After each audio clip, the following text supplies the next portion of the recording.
Welcome to today's deep dive.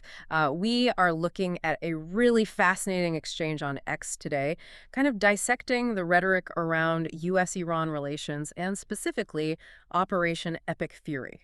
Yeah, our source material for this is a screenshot of a thread where two commentators are, well, breaking down a recent White House statement. And just to set the ground rules for you listening, we are absolutely not taking any political sides here. No, definitely not. We are just impartially exploring the logic. Right, acting as a guide to how these arguments are structured. Yeah, We're really just lifting the hood on the mechanics of this political language. exactly. So the catalyst for this whole debate is a quote from White House spokesperson Levitt.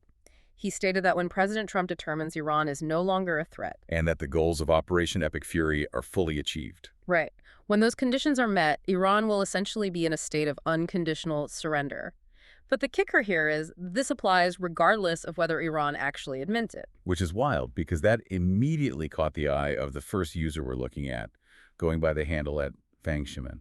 Yeah, they pointed out that this totally redefines the word surrender. Right. It turns the concept into something completely subjective. I mean, according to this user's logic, if the president decides he just doesn't want to fight anymore, Or maybe just can't continue for logistical reasons. yeah, exactly, then Iran is considered to have unconditionally surrendered just because he says so, by decree. So it's like playing chess, and before there's even a checkmate, one player just stands up, declares they won, and walks away. Completely ignoring the actual reality of the board. Right, which totally bypasses the traditional meaning of a surrender, where two parties come to an agreement or someone actually waves a white flag.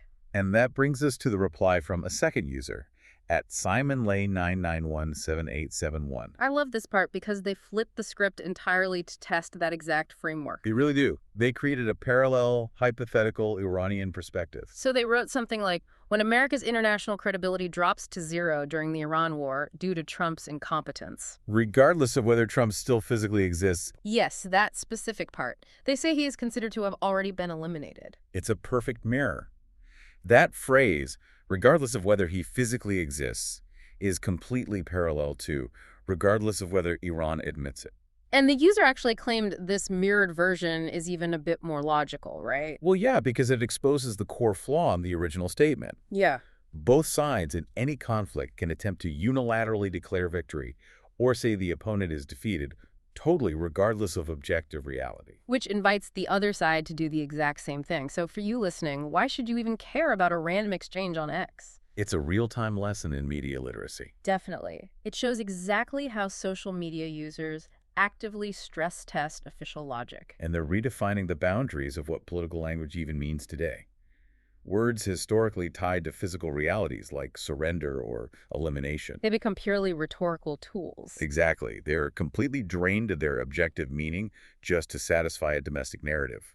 It fundamentally shifts our understanding of conflict from a physical clash to just a battle of competing realities. It's a fascinating shift in modern political warfare. Which leaves us with a really provocative question for you to ponder. Right, about how we record history. Exactly. If modern combatants can just unilaterally declare victory or define an enemy's surrender without any mutual agreement at all, how will future historians be able to objectively document the actual winners and losers of these conflicts?